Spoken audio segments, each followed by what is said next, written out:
आज मेरी गुफ्तगू का उन्वान है हज़रत उमर फ़ारूक आज़म रज़ियल्लाहु ताला अन्हा की ज़िंदगी। अल्लाह मुझे हक़ कहने, आपको हक़ सुनने, इस पर अमल करने और इसे आम करने की तौफ़ीक़ अता फ़रमाए। हज़रत उमर फ़ारूक आज़म रज़ियल्लाहु ताला अन्हा की ज़िंदगी बताने से पहले मैं उनके बारे में बताना चाहती हूँ।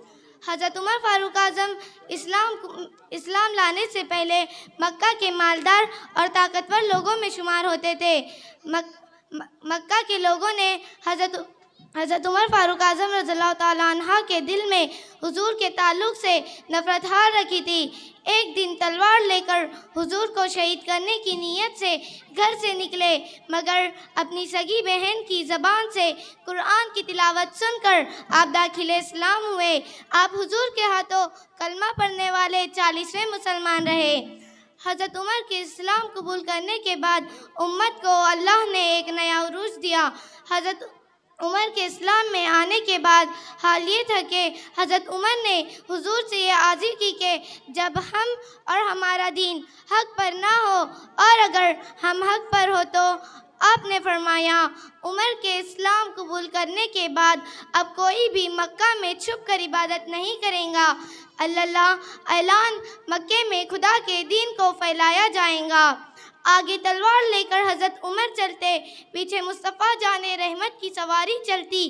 फिर दुनिया ने देखा मुसलमानों ने खाना काबा में जाकर नमाज़ें और इबादत की। हज़रत उमर की ने किया। हज़रत उमर फ़ारूक आज़म के ताल्लुक़ से मेरे नबी फरमाते हैं, मेरे उमर की ने किया आसमान के तारों के बराबर है। हज़रत उमर की खिलाफत हाल ये था कि उमर को देखकर शैतान भी अपना रास्ता बदल देता। हज़रत उमर ने उम्मत को वो हसीन दौर दिया जिसकी कोई दूसरी मिसाल उम्मत में नज़र नहीं आती। एक हसीन वाक़या सुनाना चाहती हूँ आपको। हज़रत उमर की यह आदत थी कि रात में भेष बदल कर मदीने के लोगों की खबर लिया करते कि वह कुछ हाल में है। एक मर्तबा भेष बदल कर रात में घर से निकले। एक घर को देखा, वहाँ से धुआं निकल रहा था। हज़रत उमर घर के करीब गए, दरवाजे पर दस्तक दी। दरवाज़ा खुला, एक बुढ़िया थी। हज़रत उमर ने घर में देखा, 2 बच्चे रो रहे थे। हज़रत उमर ने तड़प के पूछा, माई बच्चे रोते क्यों हैं? बुढ़िया बोली, भूख की वजह से रोते हैं। हज़रत उमर ने कहा, जब घर में खाना बन रहा है तो खिलाते क्यों नहीं? बुढ़िया बोली, 7 रोज़ से घर में कुछ नहीं है, बच्चों के दिलासे के लिए पानी उबाल कर उसमें पत्थर डाल रही हूँ। ये कहकर बुढ़िया रोने लगी और कहा, कल बरोज़ क़यामत के दिन मैं उमर की शिकायत रब से करूँगी। हज़रत उमर ने तड़प के कहा, माई उमर को माफ़ कर दे। बुढ़िया बोली, तू उमर के बारे में कुछ मत बोल।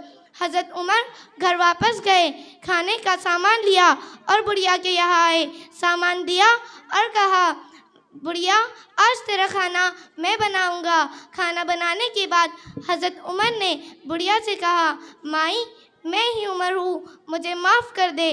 कहा है वो लोग जो माह रमज़ान के फितरे के गेहूँ भी दिखावा करके देते हैं, जबकि मेरे नबी की हदीस है, अल्लाह की राह में कुछ दो तो ऐसा दो कि किसी को खबर भी ना हो।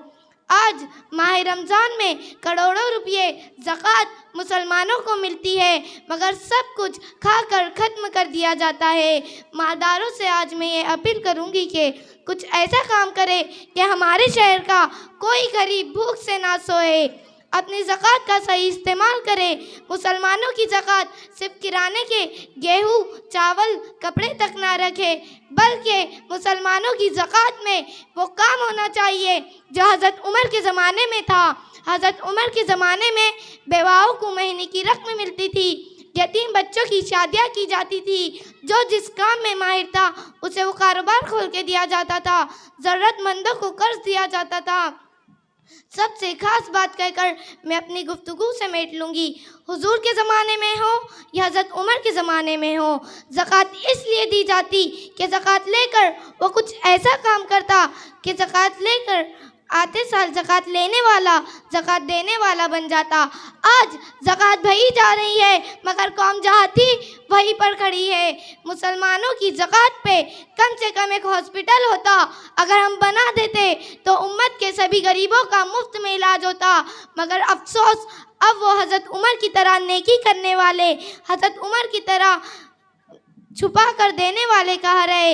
आज भी उम्मत को हज़रत उमर की सखावत का इंतज़ार है। दुआ है मेरी, अल्लाह उम्मत रसूल को खोया हुआ वक़ार दोबारा नसीब फरमाए। आमीन। अस्सलामु अलैकुम वरहमतुल्लाहि वबरकातुहू। सुभान अल्लाह।